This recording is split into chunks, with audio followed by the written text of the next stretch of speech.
Channel देखने वालों को इल्तिजा मुझे मलयालम नहीं आती, मैं उर्दू में बात करूंगा और बिना ट्रांसलेशन के कोशिश करूंगा कि आपको समझ में आ जाए। आप समझ लेंगे ना? मोहब्बत है, अदावत है, परिंदा है, शिकारी है। मोहब्बत है, अदावत है, परिंदा है, शिकारी है, मगर इन सारी चीजों पर मोहब्बत अब भी भारी है। केरला वालों, एक तरफ समंदर है और एक तरफ लोगों का समंदर है। हजारों हजार लोग यहां पर इकट्ठा हैं। मुझे पता है कि लैंग्वेज का बैरियर है, लेकिन मैं ये भी जानता हूं कि मोहब्बत की कोई लैंग्वेज नहीं होती है। मोहब्बत सबको समझ में आती है। यहां सादिक अली थंगल साहब, कुंजाली कुट्टी साहब बैठे हैं। ये पूरा रीजन जो है वो आपकी तहजीब के लिए जाना पहचाना जाता है। मैं केरला में खड़ा हूं और यहाँ के चीफ मिनिस्टर के बोर्ड चारों तरफ दिखाई पड़ रहे हैं। ऐसा लग रहा है जैसे नरेंद्र मोदी और चीफ मिनिस्टर साहब ने एक ही पीआर टीम हायर की हो। चीफ मिनिस्टर साहब के पास हजारों हजार, सैकड़ों सैकड़ों करोड़ रुपए पीआर के लिए हैं, लेकिन आशा वर्कर के लिए पैसा नहीं है।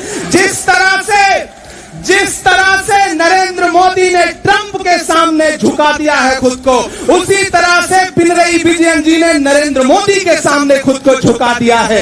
ये अलायंस क्लियर है, ये अलायंस सबको समझ में आ रहा है। इसलिए अब केरला बदलाव के लिए तैयार है और उसकी शुरुआत कैलीकट बीच से होगी, कोझिकोड से होगी, इस रीजन से होगी। आप तैयार है ना? तैयार है ना? तैयार है ना?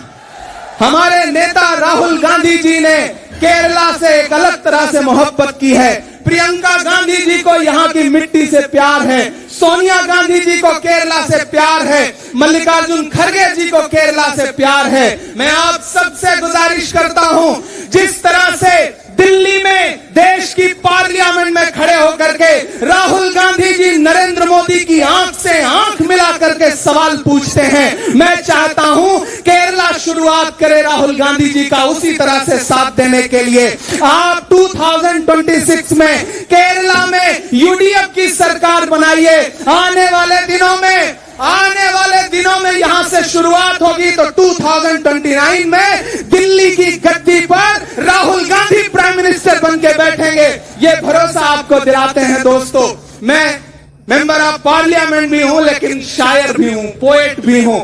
लेकिन बस आपसे ये कहना है कि मैं उत्तर प्रदेश से आया हूं। मैं जानता हूं भाजपा और भाजपा के दोस्तों का कम्युनल एजेंडा क्या है। इसलिए आप सबसे गुजारिश है साथियों कि आपको यूडीएफ के लिए खड़ा होना है। मैं जाते जाते सिर्फ 4 लाइन सुना करके पोएट्री की आपके बीच से जाऊंगा कि खौफ नहीं जिसे मुरझाने का, हम उस गुल के साथ खड़े हैं।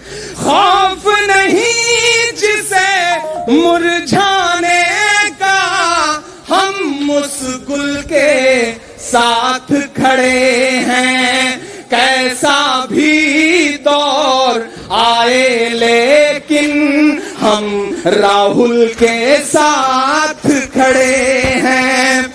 कैसा भी दौर आए लेकिन हम राहुल के साथ खड़े